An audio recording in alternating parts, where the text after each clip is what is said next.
자, 오늘은 우리의 기원, 우리 교회, 기독교 형제단이라고 하는 이 교회의 기원에 대한 역사를 공부하도록 하겠습니다. 여러분 교재 187쪽에 아랫부분에 2번 형제운동, 여기서부터 보시겠습니다.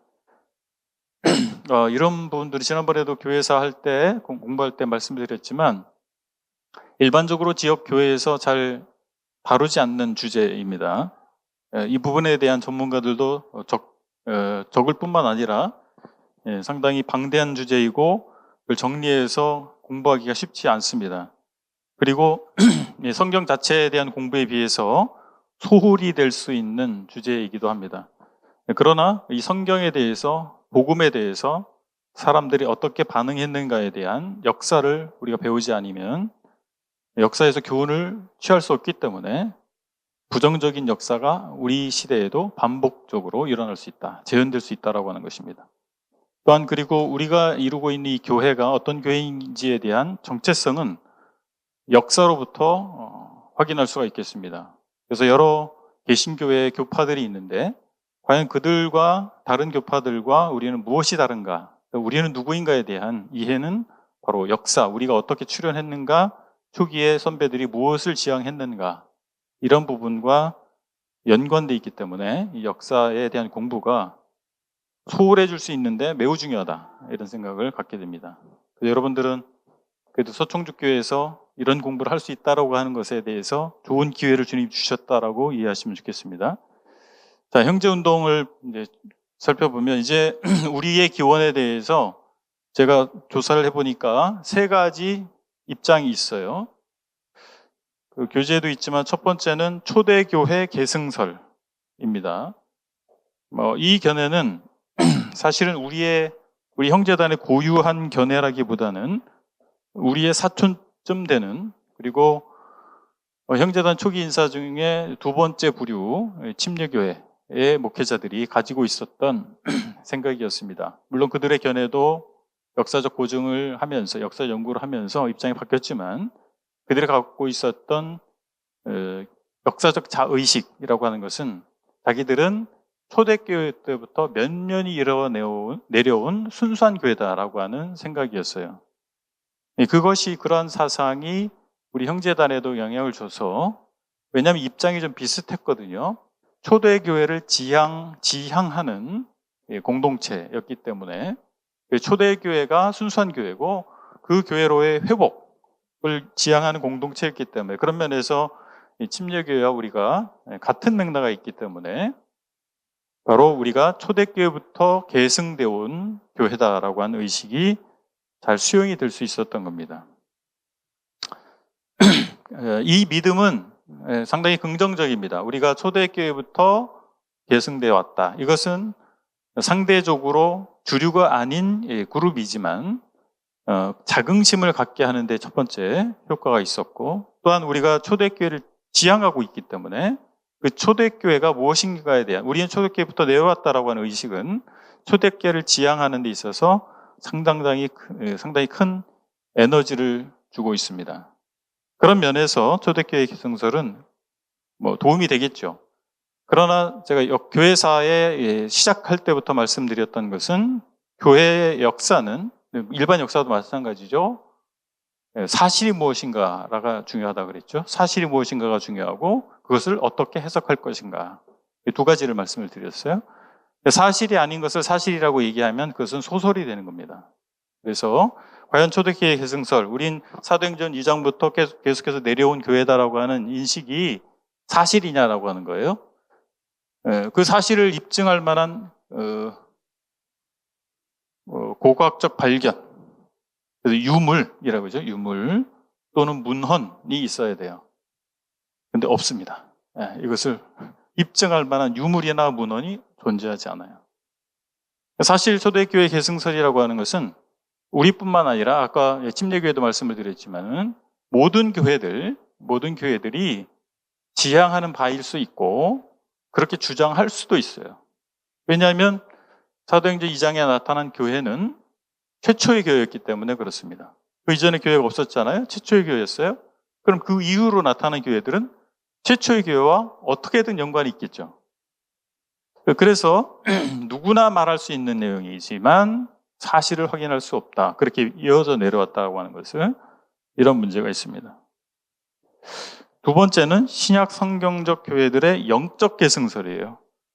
자, 이거는 초대교회 계승설하고 차이는 뭐냐면 그런 연결고리, 저희 아버지가 있잖아요. 저희 할아버지가 있잖아요. 이건 초대교회 계승설이에요. 예, 블러드라인이 있다는 거예요. 근데 그걸 입증할 수는 없잖아요. 그러니까 영적 계승설은 뭐냐면 실제로 그런 직접적인 관련은 있지 않지만 하나님께서 그런 똑같은 사람들을 역사 가운데서 계속 출현시켜 왔다. 그래서 실제적인 피의 블러드라인, 혈통은 없지만 영적인 혈통을 보니까 연결할 수 있다라고 하는 개념이에요. 이거 훨씬 좀 수용하기가 좋겠죠. 그래서 이것이 한국형제단에서 주류의 입장입니다. 주류. 이 영적 계승설을 대표하는 교회 사책이 순례하는 교회라고 하는 책이에요. 브로드벤트라고 하는 형제님이 쓰신 책인데,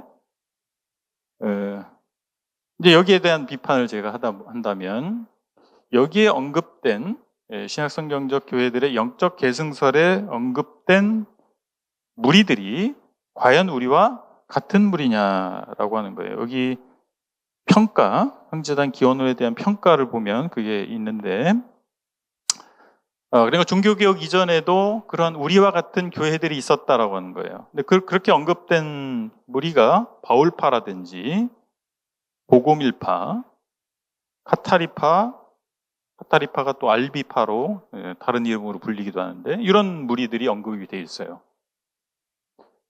그리고 존 위클리프, 그 다음에 얀 후스라고 하는 종교개혁 직전 시대의 개혁자들도 언급하고 있습니다. 자, 근데 여기서 이제 우리가 차이점을 확인해야 될 것은, 바울파는 양자론을 주장했습니다. 양자론. 양자론이 뭐냐면, 양자 삼는다, 그렇죠? 내 자녀는 아니에요. 근데, 내가 혈통을 잇기 위해서, 내 가문을 이어가기 위해서, 양자를 삼은 거예요. 자식으로 삼는 거. 그게 양자론인데, 양자라는 의미인데, 예수님이 하나님의 아들로 오신 건 아니고, 그냥 사람이었는데 하나님께서 예수님을 양자로 삼아서 하나님의 아들이 된 거다라고 하는 주장입니다. 이거 수용할 수 있어요? 네, 수용할 수 없어요. 그런가 하면 보고밀파 같은 경우는 물질은 자체가 악한 것이다. 이 세상은 악에 붙잡혀 있다라고 봤어요. 이게 뭐예요? 영지주의입니다. 영지주의적 이원론. 그래서 정신적이고 영적인 것과 물질적이고 육체적인 것을 첨예하게 구분하면서 선과 악으로 구분하는 거예요. 이게 이원론이고, 그래서 그 영지주의는 그 이원론을 토대로 해서 예수님이 실제 사람이 된 것이 아니다. 성육신을 부정합니다. 왜냐하면 육은 악한 것이니까. 거룩한 하나님이 악을 가지실 수 없잖아요. 그죠? 예. 그러니까 우리가 수용할 수 없죠. 성육신을 거부하면 이단이 되는 겁니다. 카타리파 같은 경우도 가연설적 기독론.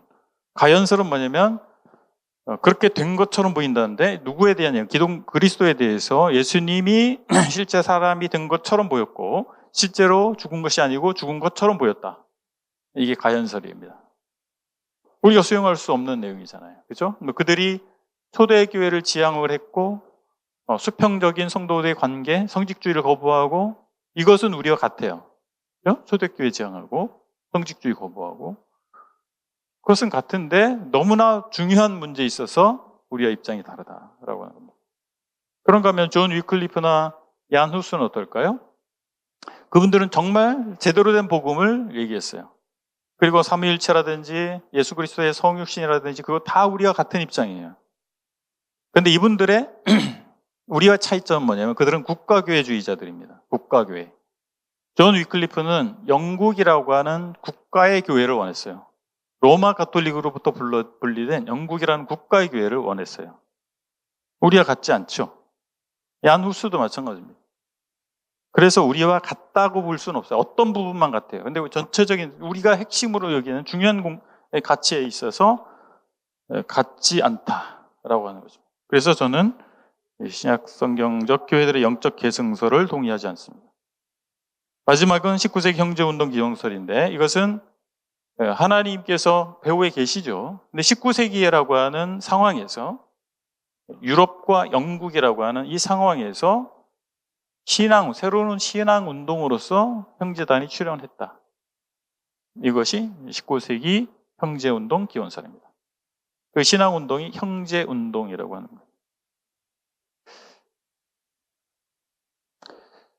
거예요. 그러면 그것 사실관계를 한번 확인해 보실까요?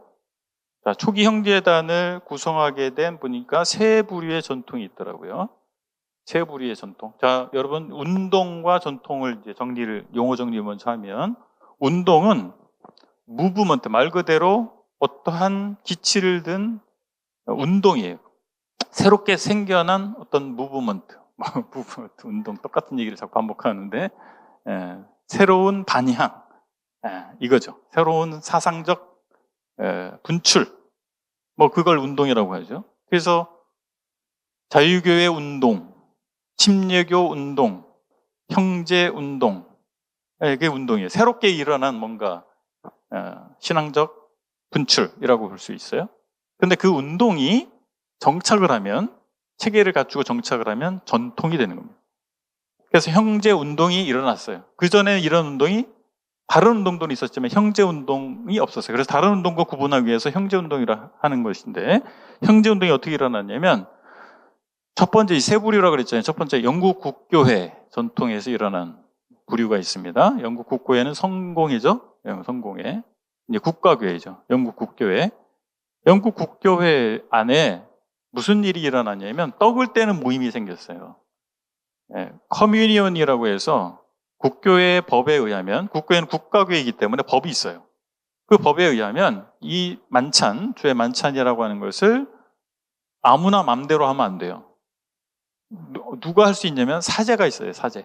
국교회 안수받은 사제가 집례를 해야 되고, 그리고 아무 때나 하는 게 아니에요. 그 정해진 때에 정해진 장소에서만 할 수 있었어요. 근데 그 국교회 안에 이 복음주의적인 입장을 가진 사람들이 많이 생겨나면서 그 사람들이 왜 꼭 그렇게 해야 되나? 그럴 필요 없지 않나?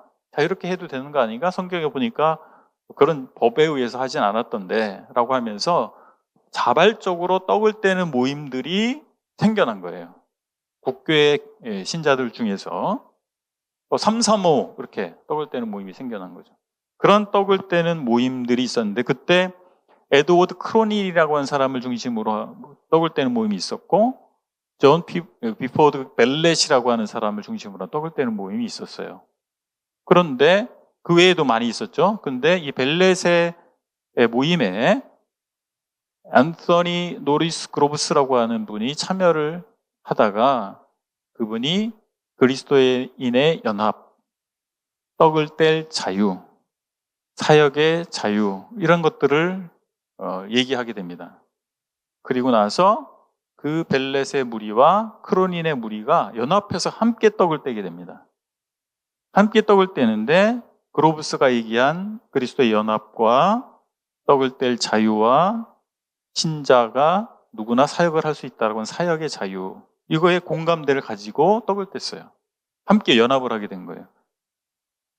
그러면서 이 연합하는 게 도미노처럼 이어집니다. 또 다른 무리가 또 연합을 하는 거예요. 떡을 떼는 무리가. 이것이 국교회 안에서 일어난 형제운동입니다. 최초는 국교회에서 일어난 거예요. 그러다가 플리머스, 잉글랜드, 이것은 어디서 일어났냐면 아일랜드, 영국이 섬이 크게 두 개가 있잖아요. 지금 잉글랜드, 스코틀랜드, 웨일즈가 있는 섬이 있고 토끼 모양의 그 옆에 감자같이 생긴 섬이 있죠. 그게 아일랜드입니다. 그 아일랜드와 영국, 잉글랜드, 스코틀랜드가 원래 한 나라였어요. 지금은 분리가 됐죠, 아일랜드가. 아일랜드에서 일어난 일이에요, 이것이. 그리고 나서 파워스코트라고 하는 귀족 부인이 학회를 열고 있었어요. 학회. 무슨 학회냐면 예언학회. 성경의 예언을 연구하고 막 토론하는 학회를 자기가 큰 저택을 가지고 있기 때문에 그 저택을 장소를 제공하고 경비를 다 대고 해서 다양한 학자들이 초교파적으로 모여서 예언학회를 할 수 있게 했어요. 파워 스콧 분이 그 예언에 관심이 많았거든요. 거기에 많은 사람들이 참여했는데 그들 중에 주요 인사들이 나중에 형제운동의 주역들이 됩니다. 그래서 거기에 참여했던 조지 위그램이나 이런 분들이 잉글랜드의 플리머스에서 그런 학회를 또 하길 바랬어요. 그래서 어떤 교회가 쓰던 예배당을 빌려가지고 거기서 학회를 하기 시작합니다. 그러다가 거기서 학회만 한 게 아니라 떡을 또 떼게 된 거예요. 처음에는 그 기록을 보니까 참여자들이 당황했다. 떡 뗀다는 얘기는 없었는데 갑자기 학회라고 해서 왔는데 떡을 떼니까 당황했다. 왜냐하면 국교의 사제들이었거든요. 국교의 사제들은 국교의 법을 지킨다는 선언을 하고 사제가 됐기 때문에 그 법을 벗어나서 떡을 떼면 안 되는 거예요. 그래서 당황했는데 그냥 어쩔 수 없이 떡을 떼게 됐고 예언학회이자 떡 떼는 모임이 나중에 교회로 발전을 해서 1000명이 넘는 교회가 됩니다. 플리머스에서. 오늘날에도 1000명 넘는 교회, 우리 한국 형제단에는 없죠. 외국에는 있더라고요. 외국에는 1000명이 넘는 교회들도 있어요. 한국에는 없죠. 그러니까 그 정도면 대형 교회죠. 그때 당시 19세기 초에 1000명이 넘는 교회는 굉장히 대형 교회예요. 그러다 보니까 이런 사람들에 대해서, 이런 형제단에 대해서 외부에서 뭐라고 불렀냐면 플리머스 브레드렌이라고 부른 거예요. 브레드렌은 브라더라고 하는 형제란 말이죠. 브라더의 복수형이 브레드렌이에요. 영어가 참 어려워요. 그냥 S만 붙이면 브라더스 하면 쉬운데 브레드렌. 영어가 여러 노르만, 프랑스, 라틴, 여러 가지 어떤 영향을 받다 보니까 짬뽕 언어가 돼가지고 일반적이지 않아요, 규칙이. 어쨌든 브레드린 이렇게 플리머스에서 큰 교회를 이루다 보니까 주목을 받게 됐고 플리머스 브레드린이라고 타칭에 의해서 불려지게 됐어요. 그런가 하면 플리머스가 잉글랜드 서남 쪽에 항구 도시거든요. 거기에 북쪽으로 올라가면 뭐가 나오냐면 반스테플이라고 하는 도시가 나오고 그다음에 조금 더 그 반스테플 근처에 브리스톨이라고 하는 도시가 있어요. 이 반스테플의 침례교 목사님이었던 로버트 체프먼이라고 하는 분이 있고 브리스톨에는 역시 침례교 목사님이었던 조지 밀러와 헨리 크레이크라고 하는 분이 있었어요. 근데 이분들이 뭘 하고 있었냐면 이미 형제 단위에서 행하고 있는 거 똑같은 걸 하고 있었던 거예요. 뭐요? 매주 만찬을 하고 그리고 사역의 자유, 그리고 만찬을 행할 때 누구나 제사장으로서 그것을 집례할 수 있다. 이런 걸 행하고 있었던 거예요. 그러다가 플리머스에 있는 형제들을 만나게 됩니다. 그러니까 플리머스에서 그런 큰 교회가 이룬 지 얼마 안 됐어요. 거의 비슷한 시점에 플리머스에서 형제단이 막 생겨나고 그럴 때 얼마 지나지 않아서 만나게 돼요. 만나보니까 똑같은 거예요. 지향점이. 그래서 우리 함께 합시다 해서 서로 연합하게 된 거예요. 그러니까 이 침례교회 출신의 목회자들은 어떤 교회관을 가지고 있었냐면 각 지역교회는 독립되어야 된다. 그 지역교회를 총괄하는 상위기관이 있으면 안 된다. 이런 생각을 갖고 있었어요. 그러면 국교회 출신들은 어떤 생각을 가지고 있었을까요? 거기에 대한 확인 자료가 없는데 국교회는 중앙집권적인 교회 형태예요. 헤드쿼터가 있고 지역교회들이 거기에 다 예속되어 있는 그런 형태예요. 그런데 이제 나중에 형제단이 둘로 분열될 때 오픈과 익스클루시브로, 오픈은 이제 개방, 익스클루시브는 비개방, 오픈과 익스클루시브로 분열될 때 오픈의 주요 인사들은 조지 밀러, 로버트 체프먼 이런 분들이에요. 침례교회 목회자였던 분들입니다. 그런데 이 오픈 브레드린의 교회로는 우리가 지금 현재 가지고 있는 교회로는 왜요? 헤드쿼터가 없죠. 지역교회는 다 독립되어 있어요. 그 영접과 치리는 지역교회에서 하는 거예요. 목회자를 세우는 것도 지역교회가 하는 거예요. 그렇죠? 그러나 우리는 서로 연합되어 있는 거예요. 서로 교제하는 거죠. 이게 침례교회의 교회론과 같은 건데 침례교회 목회자들이 오픈 브레드린의 주요 인사가 됐다. 그리고 비개방, 익스클루시브 브레드린의 주요 인사들은 존 넬슨 다비를 비롯해서 국교회 출신 분들이 많았어요. 거의 대부분 국교 출신이었는데 그들의 교회로는 중앙집권적 교회입니다. 그래서 익스클루시브 브레드리는 중앙위원회가 있어요. 중앙위원회 산하에 지역교회들이 있는 거예요. 그래서 영접과 칠이, 목회자를 선임하고 이런 것들을 지역교회가 하지 않아요. 중앙위원회에서 다 합니다. 생소하죠? 그런 브레들이 있다는 거, 우리랑 교류를 안 하니까 몰라요, 우리가. 그들의 존재를 모르고, 그들은 우리의 존재를 모르고. 지금 그렇게 됐어요.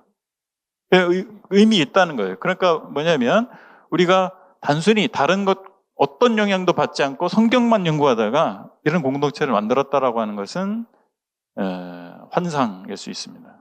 다 인터랙션이 있는 거예요. 역사적인 인터랙션이 있는 거예요. 주고받고 영향을 받고 이런 것들이 있는 것입니다. 세 번째 부류는 퀘이커 출신의 퀘이커 전통의 형제단입니다. 퀘이커는 17세기 초에 조지 폭스라고 하는 사람에 의해서 생겨난 공동체인데, 이 조지 폭스는 당시에 17세기 초에 영국 국교회와 또 비국교도들에게 실망했어요. 어떤 모습에 실망했냐면 그들이 형식화되어 있다고 본 거예요. 기독교인이라고 하는데 삶의 내용은 기독교인이 없어. 뭐가 달라? 안 믿는 사람과 다를 바 없다. 거기에 실망했어요. 그래서 그렇지 않은 정말 진정한 기독교인의 공동체를 만들고 해서 했던 겁니다. 그래서 생겨난 게 퀘이커예요. 그래서 이분들은 모든 형식을 배제하는 쪽으로 발전해 갔어요.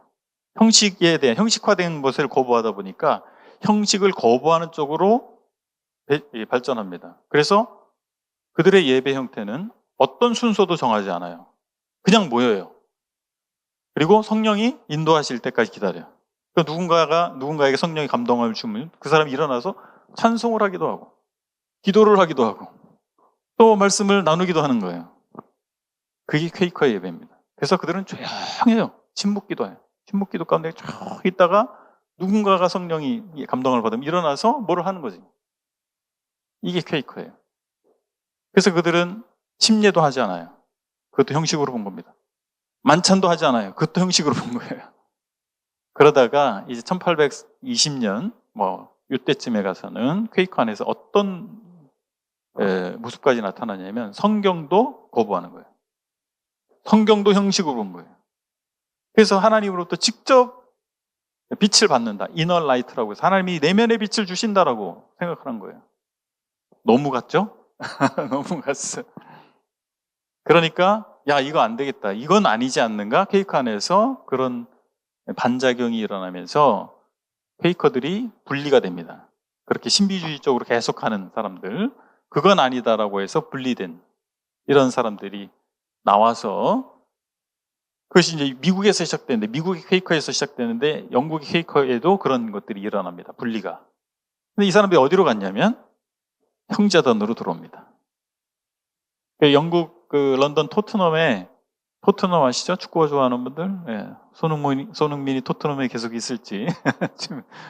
그 토트넘, 북런던, 토트넘에 퀘이커의 큰 무리가 있어요. 하워드 가문, 그 퀘이커 지도자, 할아버지 때부터 지도자였던 이 퀘이커 가문이 이끄는 퀘이커 무리가 브레드린에 들어오고, 잉글랜드 서부에 있는 퀘이커 무리들이 있었어요. 그들이 다 브레드린에 들어옵니다.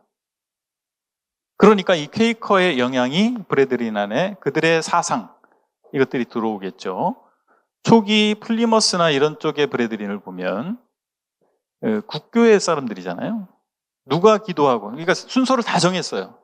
자, 시작하는 기도 누가 하고요, 말씀 누가 전하고, 이걸 다 정한 거예요.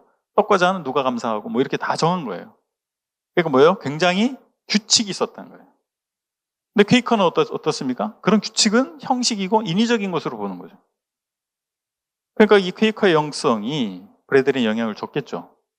그리고 오픈과 익스클루시브로 분리가 될 때 퀘이커들은 대부분 오픈에 남습니다. 신기하죠? 오픈에 남아요. 그러니까 이 지금 개방적 형제단, 우리 오픈이잖아요. 개방적 형제단의 퀘이커의 전통, 퀘이커 사상이 많이 들어오게 됐어요. 제가 청년 때 1992년 옛날 얘기인데 서총주교에 처음 출석을 했습니다. 그때 당시에 주일은 안 그랬는데 수요일 날 어떤 일이 있었냐면, 수요일 날 사회전을 있어요. 사회전 순서가 있었던 것 같아요. 설교자는 없습니다. 누가 할지 몰라요. 사회자가 성경 찬송 택하고 그러고서 기도하고 내려갈 때 뭐라고 하냐면 성령이 인도하시는 분이 나오셔서 말씀을 전하시겠습니다 하고 내려가세요. 그러면 이제 그때부터 침묵 기다려야 돼요. 5분이 지나요. 10분이 지나요. 15분이 지나요. 아무도 안 올라가.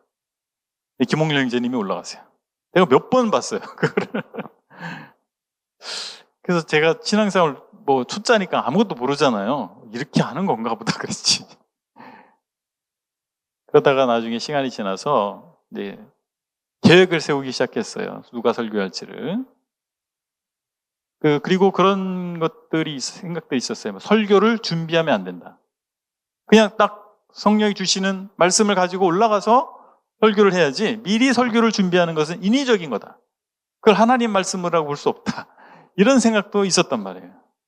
지금도 어떤 지역교회는 그렇게 하고 있거나 그런 생각 가진 분들이 있을 수 있습니다. 어디부터 왔을까요? 네.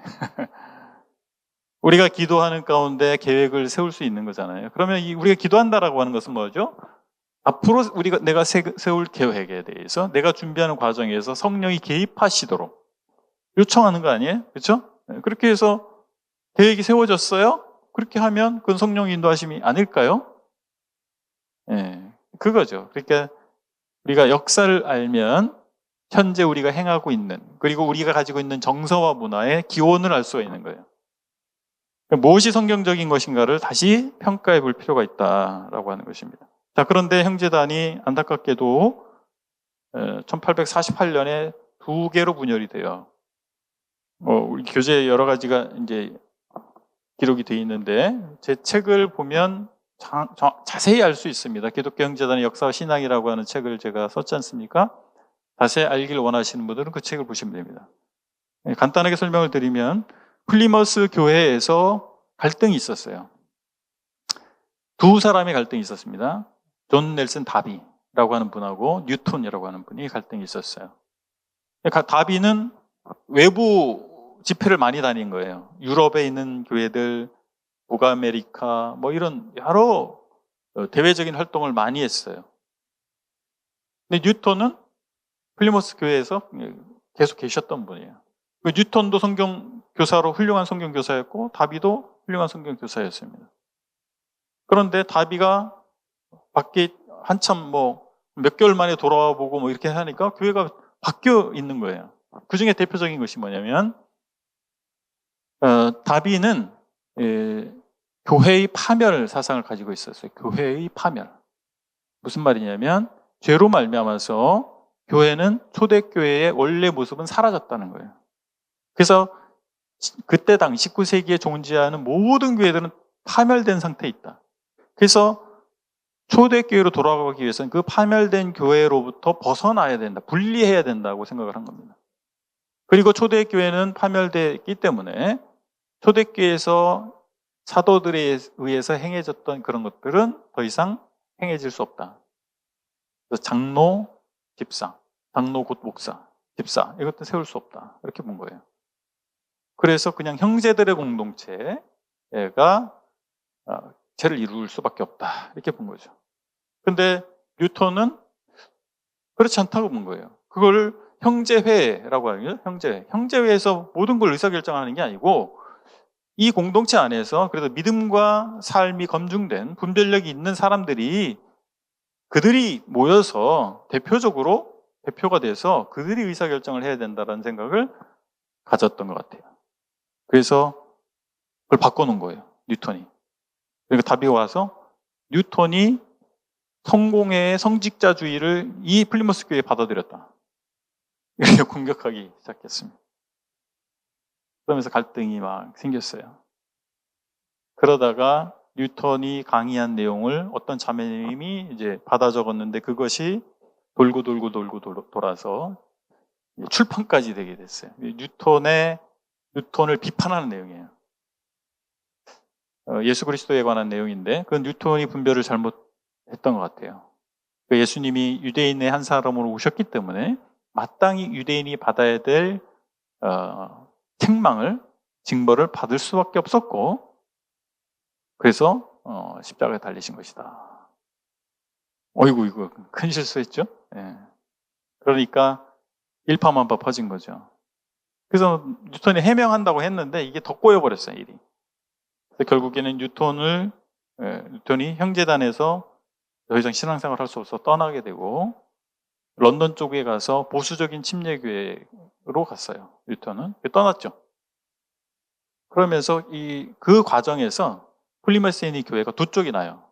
두 쪽이 나서 완전히 쇠락하게 됩니다. 쇠락하게 되고 그랬는데 이 플리머스에 소속되어 있었던 우드폴이라고 하는 캡틴 우드폴이라고 그래요. 예, 뭐 장교였든지 뭐 그랬나 봐요.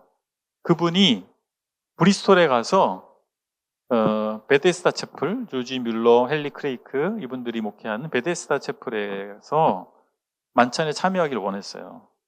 그러니까 거기에 있는 3명이 선발돼서 3명의 장로들이 대표자, 장로라고는 할 수 없고 대표자가 이 우드펄 형제 두 분이 왔는데 면담을 했어요. 면담을 해가지고 뉴턴의 그 아이디어에 대해서 당신은 어떤 생각 갖고 있는지 물어봤어요. 그러니까 전혀 거기에 대해서 수용하고 있지 않고 그 문제가 발생했을 때 플리머스에 있지도 않았어요. 유럽에 있었어요. 그러니까 이분들이 문제가 없구나. 그래서 만찬에 참여를 시킨 거예요. 근데 그거를 다비가 알게 됐어요. 알게 되면서 다비가 공문을 전 세계 형제단에 보냅니다. 어떻게 보내냐면 베데스다 채플은 뉴턴의 누룩에 오염이 됐다. 그 형제를 받아들였기 때문에. 그러니 베데스다 채플과 교제하는 데는 다 또 오염된 것으로 간주하겠다. 출교하겠다는 거예요. 교회든 개인이든 다 출교하겠다. 그러니까 저기 오세아니아, 오스트리아에 있는 형제단이 뭐 무슨 일이 있었는지 알 게 뭐예요. 그죠? 다비가 다비는 신뢰할 만한 성경 교사죠. 다비의 말을 받아들이는 거죠. 다 대부분이 받아들이죠. 그래서 베데스다 교회와 교제를 안 하게 되는 겁니다. 그래서 베데스다 교회와 교제하는 교회와 교제하지 않는 교회로 양분이 되는 겁니다. 대부분의 형제단은 베데스다와 교제를 끊었어요. 그런데 그 인근에 있는 잉글랜드 서부 지역에 있는 교회들은 상황을 알죠. 상황을. 다비가 지나친 거다. 이건 교제하고 말고 할 문제가 아닌데 베데스다 교회가 그렇게 잘못된 게 아닌데 교제를 계속한 거죠. 그러니까 자연스럽게 베데스다 교회와 교제하는 교회와 교제하지 않는 교회로 둘로 나눠지게 된 겁니다. 그래서 베데스다와 교제하는 교회는 그래서 오픈 브레드린이 된 거고 교제하지 않는 교회는 익스클루시브 브레드린이 된 겁니다. 그래서 익스클루시브 브레드린은 다비의 영향을 굉장히 많이 받게 되겠죠. 다비의 가르침을, 다비의 입장. 다비의 입장은 뭐냐면 파멸된 교회 그 개념 때문에 계속해서 분리를 얘기했어요. 거룩하기 위해서 그 다음에 하나님의 뜻에 맞는 교회를 이루기 위해서는 분리다. 분리해야 된다. 그래서 다른 교단으로부터 분리, 또 우리 중에서 입장을 달리하는 사람들로부터 계속 분리. 그러니까 이 익스클루시브 브레드린은 오픈과 익스클루시브로 갈라진 이후에 계속 분열이 일어났어요. 가장 먼저가 켈리. 여러분 윌리엄 켈리 발음이 비슷한데 침례교 선교사인 윌리엄 켈리와 우리 브래드린의 윌리엄 켈리와 헷갈려요. 이름이 비슷한데 스펠링은 달라요. 윌리엄 켈리는 다비와 굉장히 친분이 있었고 동역자였어요. 근데 켈리를 출교시켜버립니다. 그래서 켈리를 따르는 무리가 켈리파가 돼가지고 분열돼요. 그 호주의 브래드린이 아마 켈리를 많이 따랐던 것 같아요. 초기에 켈리파로 분열됐던 거. 뭐 이런 식으로 해서 그리고 북아메리카에 그랜트라고 하는 또 성경 교사가 있었는데 그랜트가 다비가 만든 런던 중앙회가 있었어요. 런던 중앙회는 뭐냐면 런던에 있는 지역 교회들을 총괄하는 위원회예요. 그래서 영접과 치리를 이 지역 교회가 하는 게 아니라 중앙위원회에서 결정합니다. 그래서 런던 지역에 있는 교회들을 총괄하는 어떻게 보면 헤드쿼터 역할을 했는데 이것이 확장이 돼서 전 세계 브래드린을 총괄하는 단체가 됐어요. 거기에 대해서 그랜트가 야 그건 아니지 않느냐. 너무 당신들이 권위적이고 고압적이다. 문제가 있다라고 이의 제기를 했어요. 그러니까 그랜트가 또 출교됩니다. 그러니까 이제 미국과 캐나다의 그랜트를 존경하는 교회들은 야, 그랜트가 잘못한 게 없는데 그랜트를 출교시켜? 그러면서 그랜트를 따르게 됩니다. 그랜트파가 되고. 그래서 계속 분파가 일어나요. 그러다가 이렇게 이스콜십으로 분리됐던 교회들이 일부가 오픈으로 넘어옵니다. 그때는 모르고 그렇게 분리게 됐는데 지나고 보니까 이제 상황을 알게 될 거 아니겠어요? 그러면서 오픈으로 넘어오기도 하고, 오픈 브레드리는 다른 교단들하고 계속해서 연합할 것을 연합하고 협력할 것 협력하고 교류를 했어요. 강단 교류도 하고 뭐 이렇게 한 거예요. 그러다 보니까 1850년대 중반 후반에 큰 부흥이 교계에 일어납니다. 개신교계에 큰 부흥이 일어나요. 큰 부흥이 일어났는데 그 부흥의 물결을 타고 오픈 브레드린이 엄청난 성장을 합니다. 그리고 교계에 부흥사들 있잖아요. 부흥사, 복음 전하는 사람들. 이런 사람들은 오늘날도 그렇지만 전도자들은 뭔가 형식에 얽매이는 거 싫어해요. 자유로운 영혼들이 많아요. 전도자들이 굉장히 좀 파워풀하고 뭐 이런 분들이에요. 이 부흥사들은 복음을 전하려고 하는데 이 교파의 장벽이 예를 들어서 그냥 장로교 부흥사예요. 그러니까 감리교 가서 말씀 못 전하게 하는 거예요. 장로교의 법이. 예, 그게 교파가 그런 벽이 있었어요. 야, 내가 복음 전하는데 장로교가 뭐 중요해? 감리교가 중요해. 어디 가서나 복음 전해야지. 이런 마음을 갖잖아요. 근데 보니까 오픈 브레드린 개방 형제단은 자유로운 거예요. 그래서 개방 형제단으로 부흥사들이 많이 넘어옵니다. 그러면서 이 개방 형제단이 엄청난 부흥을 하게 돼요. 그래서 전 세계 형제단의 주류가 비개방에서 개방으로 바뀌어요. 그래서 지금 현재 전 세계에 존재하는 형제단은 대부분 개방 형제단입니다. 비개방이 존재하지 않는 게 아니에요. 존재해요. 그런데 이미 1848년 이후에 교류가 끊어졌어요. 그럼 지금 몇 년이에요? 2025년. 몰라요. 우리가 그분들이 어디에 얼마큼인지 알 수가 없어요. 근데 작년인가 재작년인가 제 둘째 아들이 그들을 만났어요. 이스콜시브. 예. 그 자매들이 한 자매는 스페인 사람이고 한 자매는 독일 사람인데 한국에 모임, 한국 브레드린의 한 자매가 여행을 하다가 길거리에서 만난 거야. 여행지에서 만난 거예요. 뭐 이렇게 대화하다 보니까 크리스찬이라고 하고 뭐 그러다 보니까 또 좀 더 깊이 얘기하다 보니까 우리의 동질성이 있는 거예요. 알고 보니 익스클루시브예요. 그래서 그 자매들이 이 자매랑 서로 연락을 주고받고 하다가 여행을 왔어요. 한국에. 여행을 와서 전국 청년 캠프도 참석하고, 그래서 전국 청년 캠프에서 우리 아들을 만난 거예요. 우리 아들이 이제 영어가 좀 되니까 교제를 해본 거예요. 재밌는 거지. 저한테 들었던 익스클루시브를 그 아들을 통해서 전해들은 이야기는 그들은 리더가 없어요. 교회가 있는데 누가 리더인지 정해지지 않아요. 형제회로 모여요. 의사결정할 때. 그래서 아들이 물었대요.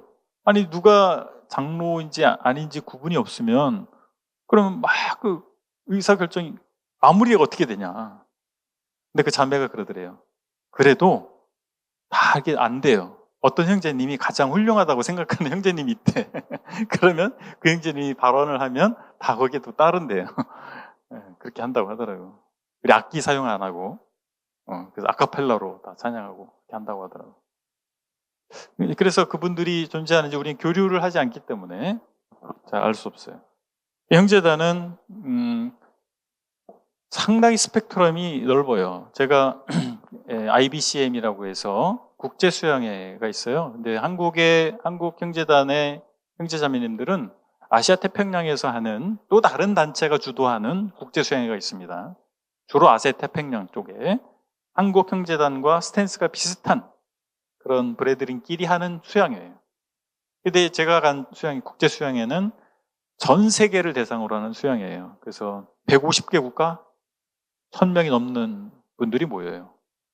스펙트를 보니까 제가 뭐 그걸 일일이 조사할 수는 없잖아요. 근데 이렇게 대화해보고 하시는 모습들을 보면 스펙트럼이 이쪽 끝에서 저쪽 끝까지 또 명함 주고받고 하잖아요. 그러면 명함에 어떤 분은 pastor and elder 이렇게 돼 있는 분들도 있고, 페스터가 이제 목사라는 얘기잖아요. 어떤 분은 그냥 뭐 워커, 그러니까 일꾼이다, 뭐 이렇게 복음의 일꾼이다, 에반젤리스트, 나는 복음 전도자다, 뭐 이렇게 하는 분들도 있고 다양해요. 그러니까 한국의 형제단은 그 많은 전 세계 오픈브레드의 스펙트럼 중에서 하나다라고 하는 겁니다. 그걸 이해하실 필요가 있어요. 제가 이렇게 얘기해도 이해는 안 되실 거예요. 가봐야 돼요. 가보면 생각보다 형제단 스펙트럼이 넓다는 걸 알게 될 거예요. 왜 형제단의 스펙트럼이 그렇게 넓을까요? 우리는 교단 총회가 없어요. 그 다음에 교단 법이 없어요. 신학교도 없어요. 그러니까 다양할 수밖에 없는 거예요. 이해하시겠습니까? 도제식이에요. 도제식. 스승과 제자. 한 사람이, 한 스승이 10명의 제자가 있어요. 근데 똑같은 스승에서 배워도 그거잖아요. 지금 디모데 성경반 지금 몇 명인지 모르겠네. 저로부터 강의를 들어도 받아들이는 게 다를걸요? 그렇죠. 이해도가 달라요. 학교에서 수업을 해도 선생님이 똑같은 선생님부터 똑같은 과목을 배우는데도 학생들이 이해도가 달라요. 10명의 제자 이해도가 다를 거 아니에요? 각자 자기 기준으로 받아들이는 게 있을 수 있어요. 공통분모는 분명히 있겠죠. 근데 그 10명의 제자들이 또 제자들을 10명씩 했어요. 거기서 또 갈라지겠죠. 한 4단계 내려가면 4단계 밑에 있는 저 제자는 원래 한 명의 이 스승의 아이디어를 그대로 가지고 있겠어요? 아니죠. 달라지는 거예요. 전 세계에 또 흩어져 있잖아요. 그죠? 전 세계, 그러니까 그 지역, 그 나라, 그 지역에 있는 사람들의 정서, 뭐 이런 것들도 반영이 되고 이러다 보니까 전 세계에 있는 형제단은 스펙트럼이 다양할 수밖에 없는 거예요.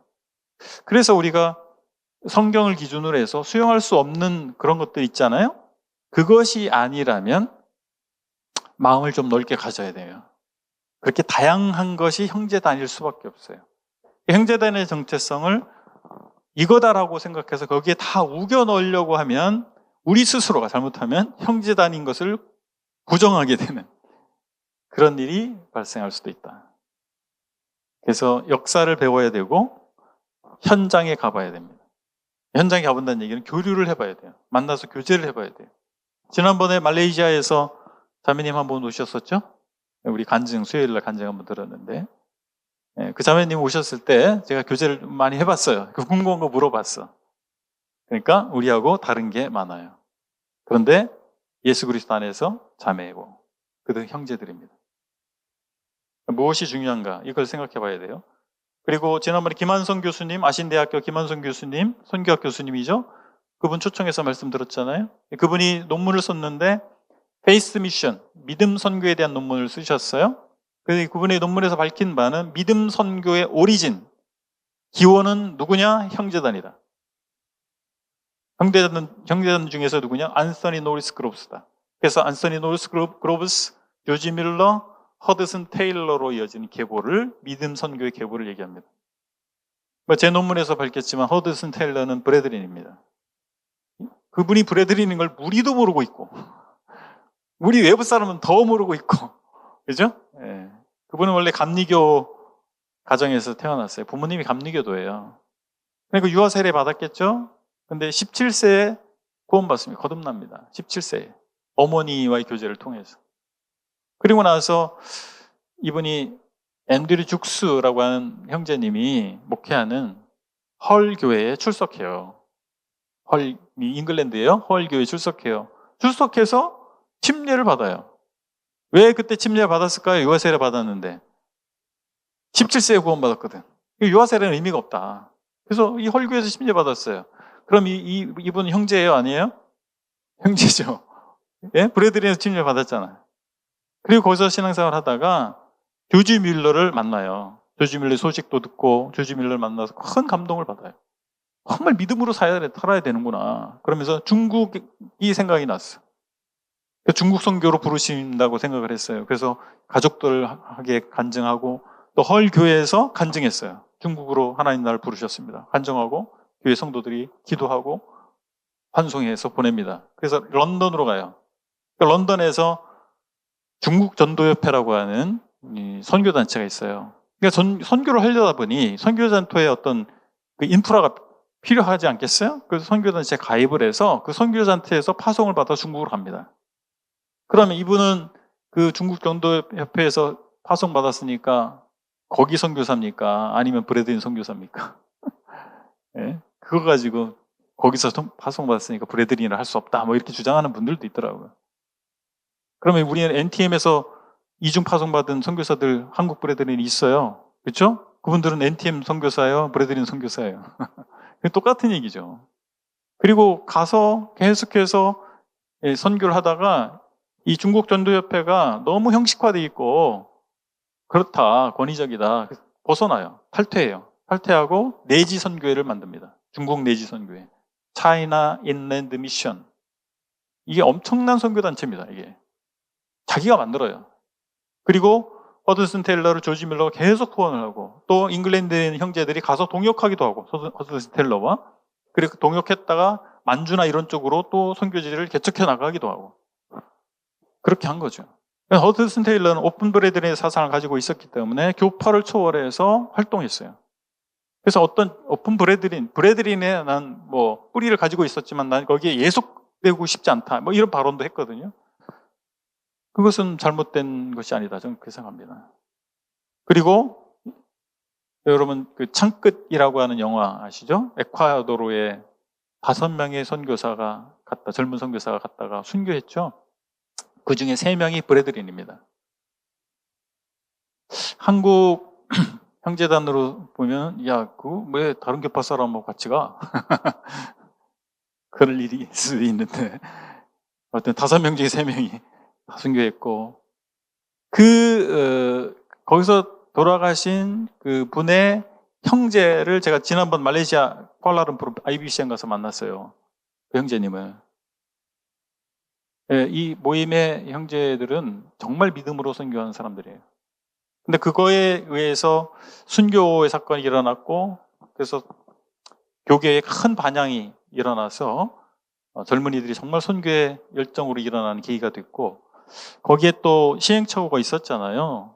그래서 뭔가 제대로 준비해서 보내야 되지 않느냐 해서 부족선교회라고 하는 NTM이라고 하는 선교단체가 초교파 선교단체가 설립이 됐어요. 그 사건 때문에. 그리고 NTM에 설립하는 데 있어서 스텝이 됐던 분들 중에 브래드린이 있습니다. 형제님들이 있어요. NIV 성경 있죠? 영어 성경 여러 버전이 있는데 NIV 성경 번역에 참여한 교단들이 그 서문에 나와 있어요. 영문판 보면 서문에 나와 있어요. 거기에 브래드린이 있습니다. 그러니까 오픈 브래드린은 복음을 위해서, 복음의 확장을 위해서 다른 형제들 밖에 있는 다른 사람들하고 연합하고 협력하는 일을 주저하지 않았습니다. 그래서 복음주의 세계 확산이라고 하는 책에서 3페이지에 걸쳐서 브래드린을 소개하고 있습니다. 브래드린은 복음주의 확산에 기여한 주요 교단 중에 하나다. 그건 누굴 얘기하냐면 오픈 브래드린. 그러면서 그들의 이름, 실명, 그들이 기여한 내용을 다 기록하고 있어요. 그 책 한번 사서 읽어보세요. 복음주의 세계 확산. 네. 자, 우리의 아이덴티티가 어디에 있느냐라고 하는 겁니다. 우리는 초대교회를 지향합니다. 그리고 우리는 신자의 침례와 신자의 모임으로서의 교회를 지향하고 누구나 사역자가 될 수 있다라고 하는 것, 누구나 주의 만찬의 집례자가 될 수 있다라고 하는 것, 또한 우리는 교파를 초월해서 누구하고도 협력할 수 있다. 주와 복음을 위해서. 이게 우리의 아이디어, 우리의 핵심 아이디어, 우리의 정체성이라고 하는 것입니다. 그래서 우리가 또 하나의 교파를 만들려고 한 것이 아니었잖아요. 초기 형제님들이. 그런데 우리가 스스로가 하나의 교파로 매몰되는 그런 일이 발생하지 않기를 바랍니다. 성경에서 말씀하고 있는 주요 핵심 교리가 무엇인가를 우리가 제대로 알고 그렇지 않은, 이럴 수도 있고 저럴 수 있는 영역이 어느 영역이 그런가를 분별할 수 있을 때 핵심 가치를 지키면서 다른 이들과 손을 잡을 수 있어요. 아무하고나 손 잡으면 안 되죠. 그것들을 분별하기 위해서 우리는 성경을 잘 공부하셔야 됩니다. 디모데 성경반에서 오셔서 공부하도록 말씀 권하는 이유는 여기에 있어요. 신학이라고 하는 것은 저절로 생기지 않습니다. 물론 주님이 하셔야 돼요. 주님이 하시는 영역이 분명히 있습니다. 그런데 하나님께서 성경 교사를, 그런 은사를 왜 주셨겠어요? 배우라고 하는 거예요. 그들로부터 배우셔야 돼요. 검증된 성경 교사들로부터, 그리고 지역교회에서 확인할 수 있는 교리와 또 그 올바른 분별을 공부하실 필요가 있다라고 합니다. 학교가 필요 없다는 게 아닙니다. 학교도 검증된 학교가 있는 거죠. 그죠? 우리 브래들리는 CTI라고 하는 또 학교가 있어요. 그래서 제대로 공부하기 원하시는 분들은 또 그곳에 가셔서 공부하실 수가 있겠습니다. 예, 여기서 마치겠습니다. 제가 기도하고 마치겠습니다.